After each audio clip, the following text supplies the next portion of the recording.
Assalamu alaikum students. This is class 9th subject English. Today we are going to discuss about grammar portion, that is narration.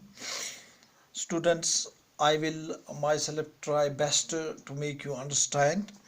And first of all, I will tell you what is narration.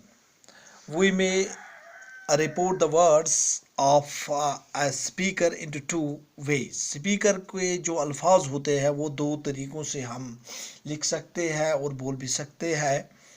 For example, I will give you an example here.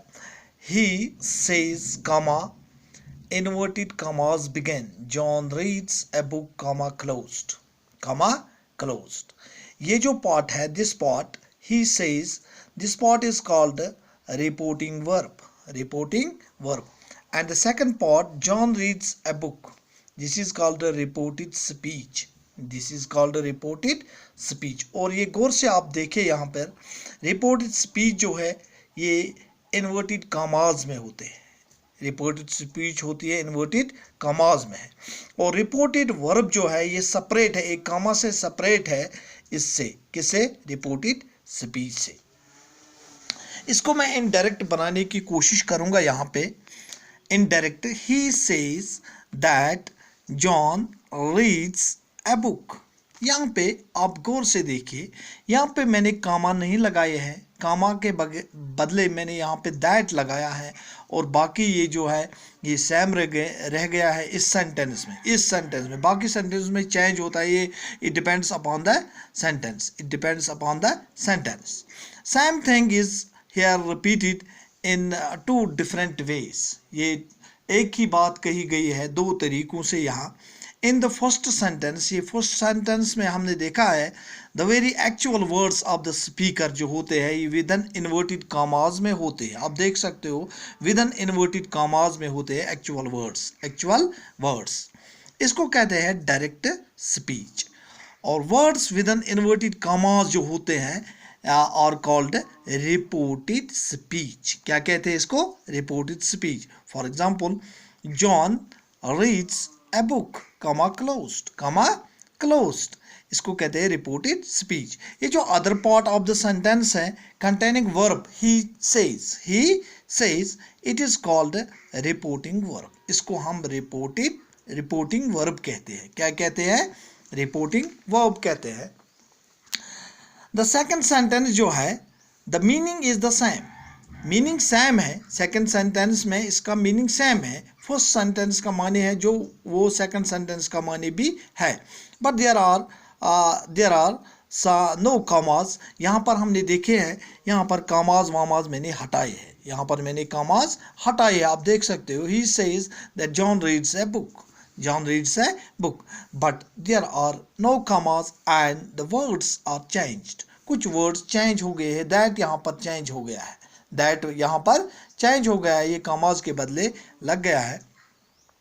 There are some rules which are being followed to convert direct speech into indirect speech. कुछ rules है जिन रूलों को देखकर हम direct को indirect बनाते हैं. वो use conjunction हम इस्तेमाल करते हैं टू ओमिट कॉमास. कॉमास को ख़त्म करने के लिए, इनको हटाने के लिए हम क्या करते हैं? हम कंजक्शन इस्तेमाल करते हैं. लेकिन conjunction it depends on reported speech. Which type of sentence it is. किस किस्म का सेंटेंस है ये इसी पर डिपेंड करता है. असर्टिव सेंटेंस यानी असर्टिव बयानिया सेंटेंस जो होता है, अगर ये पॉजिटिव नेगेटिव में होता है होगा तो हम दैट लगाते हैं. क्या लगाते हैं? दैट कंजक्शन लगाते हैं. In optative sentences we use that. Optative sentence जो होते हैं उनमें भी हम दैट इस्तेमाल करते हैं. Exclamatory sentences we use that. Exclamatory में भी हम दैट इस्तेमाल करते हैं. In imperative sentences we use to. Imperative sentences में हम टू इस्तेमाल करते हैं. Here in interrogative sentences interrogative sentences जो हैं वो use if the whether, if the whether हम इस्तेमाल करते हैं इंट्रोगेटिव सेंटेंस में. If the sentence starts with why, that is which, where, why, which, what, etc., they remain unchanged. ये unchanged रहते हैं. ये why ही से start होगा, which ही से start होगा. और दूसरा है said and say जो है need not to be changed into told and tell.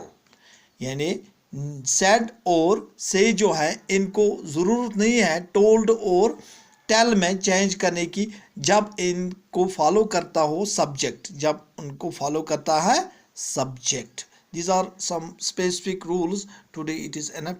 Next day we will discuss another part of this.